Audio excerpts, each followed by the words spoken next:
Bon, l'un de ceux qui n'ont pas été épargnés par le président Trump hier lors de cette Assemblée générale de l'ONU, c'est le maire de Londres, Sadiq Khan. Dans tout ce qu'il a raconté, je n'ai pas eu le temps de vous faire entendre cet extrait du discours du président Trump, 57 longues minutes, je vous l'ai assez dit, mais là, je vous le sors ce soir, écoutez bien. I look at London where you have a terrible mayor, terrible mayor, and it's been so changed.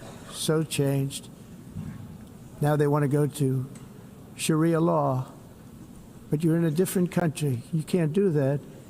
Both the immigration and their suicidal energy ideas will be the death of Western Europe if something is not done immediately. This cannot be sustained.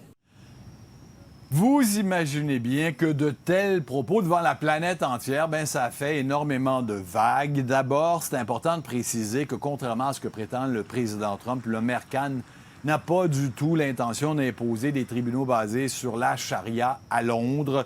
Ce sont des allégations qui circulaient déjà en 2020 sur des comptes d'influenceurs ultra-conservateurs. Cela dit, il fallait s'attendre à ce que les médias questionne le maire au sujet des mots durs du président Trump à son endroit. Et sa première réaction n'a duré que quelques secondes, mais a le mérite d'être très claire.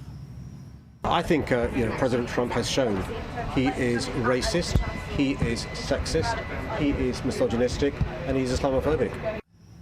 Islamophobe, un mot qu'il n'a pas choisi au hasard, puisque lui-même, Sadiq Khan, est musulman. Ses parents, qui étaient des Pakistanais d'origine, ont immigré au Royaume-Uni dans les années 60. Le maire a par la suite tenté de discréditer le président en expliquant à quel point la capitale britannique, en fait, prospérait. I'm just thankful that we have record numbers of Americans coming to London. Since records began, there's never been a period where more Americans have come to London. There must be a reason for that. You look at a number of different criteria.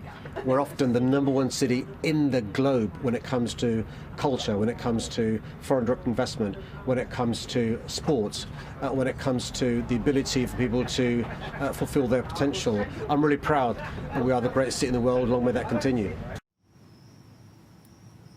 Bon, si c'est vrai que l'économie de Londres se porte bien, Sadiq Khan, qui représente la gauche travailliste, donc là-bas, a quand même son lot de problèmes sociaux à gérer. Il y a cette manifestation anti-immigration, on en a parlé à contexte, qui s'est tenue il y a une dizaine de jours, qui en est la preuve. Donald Trump s'en est assurément inspiré pour alimenter son discours ou les extraits concernant Londres et le maire Khan lorsqu'il les a prononcées, ces paroles-là, hier.